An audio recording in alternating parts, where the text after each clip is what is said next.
Hey, this is Gary Wood, Maximize Mental Health. Want to cover another thinking error, the thinking error of assuming. And I'm going to tell on myself. A little story here.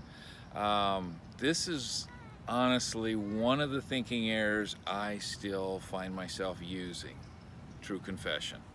Assuming. And I will assume that a situation is going to go a certain way without having any idea of knowing. I don't tell the future. I'm not a fortune teller. I have no idea what's happening a minute from now.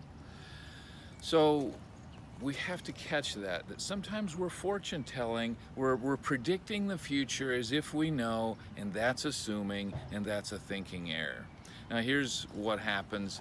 My wife loves dinners and social events, and another true confession, sometimes that's a little awkward for me.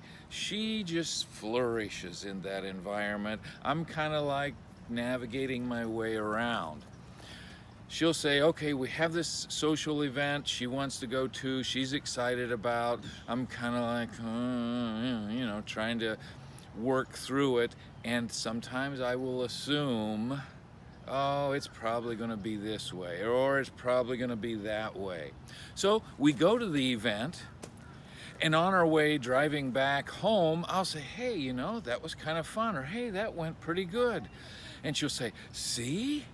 And instead of me, assuming, oh, it's going to go this way or go that way, I've begun to challenge that negative thought, that negative assumption of how a situation may turn out, and stop assuming and start thinking, you know what, maybe it's going to be okay. Maybe it's going to be enjoyable, instead of assuming the negative. Watch out for those times when we're assuming. That's a thinking error. This is Gary Wood, Maximize Mental Health.